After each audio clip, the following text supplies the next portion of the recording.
18 எம்எல்ஏக்கள் கர்நாடகாவில் 2018 எலெக்ஷன் முடிஞ்ச உடனே யாருக்கும் பெரும்பான்மை கிடைக்கல கர்நாடகாவில். குமாரசாமி தலைமையில் காங்கிரஸ் ஆட்சி அமைக்கிறது. 2019 இஃப் ஐம் நாட் ராங் 18 எம்எல்ஏக்கள் ராஜினாமா பண்ணுறாங்க. இன்றைக்கி நடக்கிற அதே சினாரியோ, இந்த 3 பேர் 4 பேர் பண்ணிகிட்டே இருக்காங்க இல்லையா, அவங்க ராஜினாமா பண்ணுறாங்க. அப்போ சபாநாயகர் காங்கிரஸ் கூட்டணி ஆட்சியில் இருக்கக்கூடிய சபாநாயகர், காங்கிரஸின் சபாநாயகர், அப்போது எல்லாம் ஒரே தானே. இன்றைக்கி ஜெயஸ்ரீ பிரபாகரன் காங்கிரஸ் சேர்த்து தானே, அவங்க கூட்டணி ஆளுங்கட்சியில் இருக்கிறப்ப. சபாநாயகர் என்ன பண்ணுறாருன்னா, நல்லா கேளுங்க, ரெசிக்னேஷனை வாங்காமல் டிஸ்மிஸ் பண்ணுறாரு, அவங்கள வந்து டிஸ்குவாலிஃபை பண்ணுறாரு. சுப்ரீம் கோர்ட்டுக்கு போகிறாங்க. அப்போ உங்களுடைய நிலைப்பாடு என்ன அப்படின்னா, சுப்ரீம் கோர்ட்டுக்கு போகிறாங்க, போய் அவங்க என்ன பண்ணுறாங்கன்னா திரும்ப எலெக்ஷன் நிற்கணுங்கிறாங்க.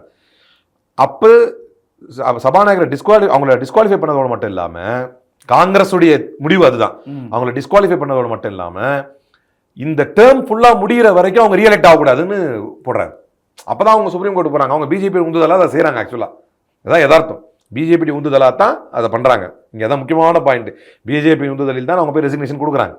காங்கிரஸ் என்ன பண்ணுது, காங்கிரஸ் கோலிஷன் கவர்மெண்ட் என்ன பண்ணுது, அந்த ரெசிக்னேஷனை எடுத்துக்காம அவங்களை டிஸ்குவாலிஃபை பண்ணுது. அந்த டிஸ்குவாலிஃபிகேஷன் 3 முக்கியமான பாயிண்ட்டில் 3வது முக்கியமான பாயிண்ட் தான் சுப்ரீம் கோர்ட்டில் ரொம்ப முக்கியமாக பார்க்கப்பட்டுச்சு. இந்த டேர்ம் 5 இயர் டேர்ம் முடிகிற வரைக்கும் அகைன் அவங்க ரீஎலெக்ஷனில் நிற்கக்கூடாது.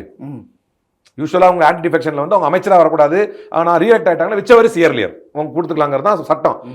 அதை மீறி சபாநாயகர், காங்கிரஸின் கட்சி கொள்கை, காங்கிரஸ் இதுவரை அடிபட்டது என்ன அப்படின்னா, ஒருவர் இருக்கின்ற கட்சியில் எம்எல்ஏவாக இருந்து ஆதரவு தருவதற்காக அங்கிருந்து ரிசைன் பண்ணிட்டு போவாரே, ஆனால் அவரை டிஸ்குவாலிஃபை பண்ணணும் தானே காங்கிரஸ் சொல்லிச்சு. இப்போ ஏன் அவங்களை டிஸ்குவாலிஃபை பண்ணாம கூட சேர்த்துக்குது? அதை கேட்டாங்களா? இது சரியா?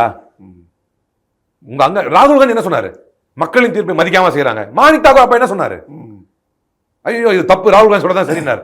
அப்ப ஒரு கையில வெண்ண ஒரு கையில சொன்னாம்பா. உங்களை நாளைக்கு இளம் தலைமுறை உங்களுடைய வரலாற்றை எப்படி படிக்கும்?